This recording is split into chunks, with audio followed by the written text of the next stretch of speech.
छोटे बाज की 4 बातें। ध्यान से सुनिएगा, कभी किसी मुसीबत में नहीं पड़ेंगे। आज की कहानी बहुत ही ज्ञानवर्धक है, इसीलिए वीडियो को पूरा सुनिएगा। और मेरे जिन दोस्तों ने अभी तक चैनल को सब्सक्राइब नहीं किया है तो प्लीज चैनल को सब्सक्राइब जरूर कर लीजिएगा। तो शुरू करते हैं आज की कहानी। एक बार की बात है, बाजों का एक झुंड एक जंगल में रहता था और सभी बड़े ही आराम से रहा करते थे। एक बार कुछ लोग उस जंगल में आए और कुछ पेड़ काट कर ले गए।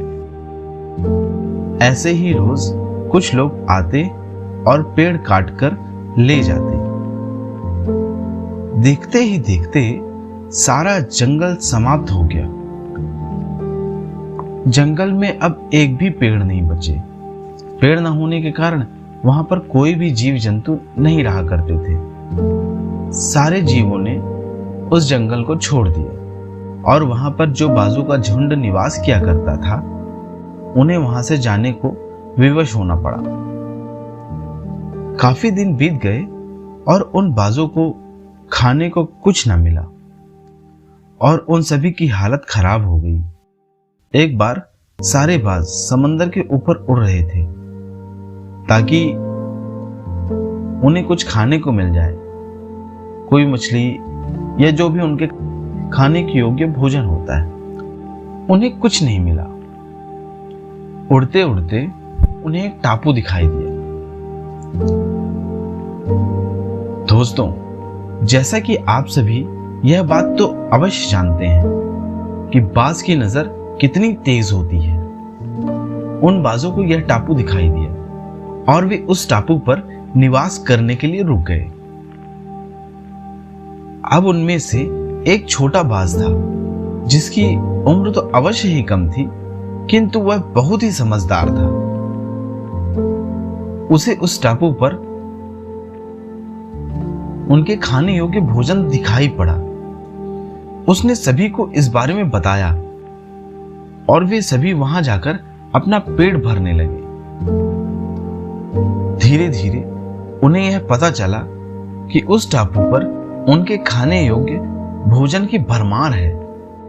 उन सभी बाजों ने यह तय किया कि वह अब वहां से कहीं नहीं जाएंगे और सारे बाज उसी टापू पर बस गए। उन्हें लगा कि यह जगह इंसानों से दूर है तो वे यहां आराम से रहेंगे, उन्हें कोई परेशान नहीं करेगा। दोस्तों, आप सभी यह बात जानते हो, यदि किसी को कोई चीज बड़ी ही आसानी से मिल जाती है तो वह व्यक्ति अपने जीवन को लेकर आलसी हो जाता है और जो उसका विशेष गुण होता है उसका उपयोग करना ही भूल जाता है, जिसके कारण आगे चल के उन्हें बहुत सारी समस्याओं का सामना करना पड़ता है।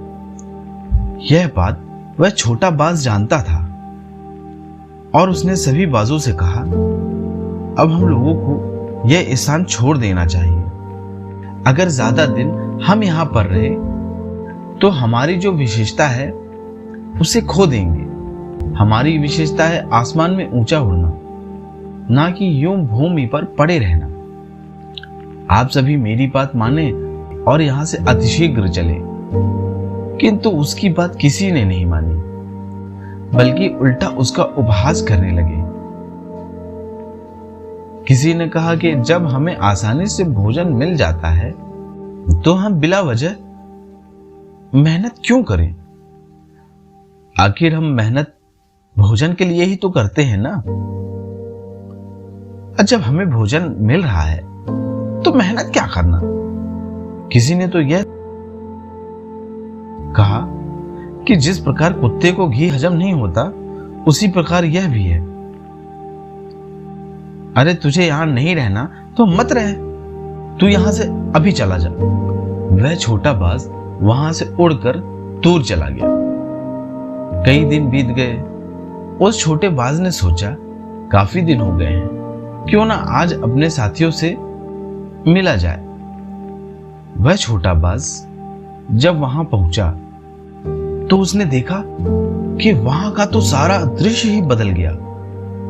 जहां उसके सभी सौती स्वस्थ हष्ट पुष्ट रहते थे, वे फूलकर गुब्बारे की तरह हो चुके थे। अभी और उनकी संख्या भी कम हो चुकी थी। उनमें से कुछ लहूलुहान हालत में जख्मी पड़े हुए थे। छोटे बाज ने एक बाज से पूछा, यह सब क्या हो गया? उस बाज ने बताया कि यह सब तुम्हारी बात ना मानने का परिणाम है। हम सभी यहां खा खा कर मस्त मोटे हो गए थे। एक दिन यहां ना जाने कहां से कुछ खूंखार जानवर आ गए।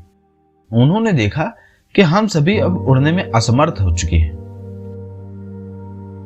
तो उन्होंने हम सभी पर हमला कर दिया। कईयों को खा गए, कई उनसे बचते बचते घायल हो गए। छोटे बाज ने जब उन सब की ऐसी हालत देखी तो उसने दूसरे बाज से कहा कि मित्र, मैं तुम्हें 4 बातें बताने जा रहा हूं, इन्हें ध्यान से सुन लेना। जीवन में दोबारा कभी पछताना नहीं पड़ेगा। पहली बात, ज्ञान चाहे जहां से मिले हमें ग्रहण कर लेना चाहिए। हमें कभी यह नहीं देखना चाहिए कि कौन हमसे छोटा है, कौन हमसे निम्न है, क्योंकि कभी कभी हमसे उम्र में छोटे और हमेशा बेतुकी बात करने वाले कभी कभी ज्ञान भरी बातें कर जाते हैं, जिससे हमारा जीवन संवर सकता है।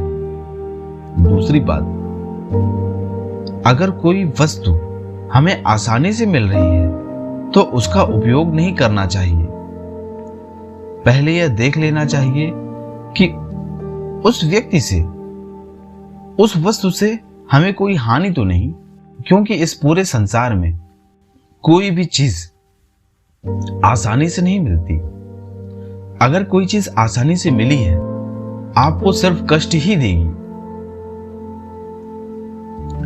तीसरी बात है, किसी वस्तु को हमें अपनी क्षमता अनुसार ही उपयोग करना चाहिए, अन्यथा उसमें नुकसान अपना ही होता है। जिस प्रकार आज तुम सबकी हालत है, यह उसी का परिणाम है। चौथी बात, हमें किसी की बुद्धि की क्षमता जाने बगैर उस पर आरोप नहीं लगाना चाहिए। मित्रों, आपको यह कहानी अच्छी लगी हो तो वीडियो को लाइक और चैनल को सब्सक्राइब अवश्य कर लीजिएगा, क्योंकि हम आपके लिए ऐसी ही ज्ञानवर्धक कहानी और पुराणों से जुड़े हुए तथ्य लाते रहते हैं।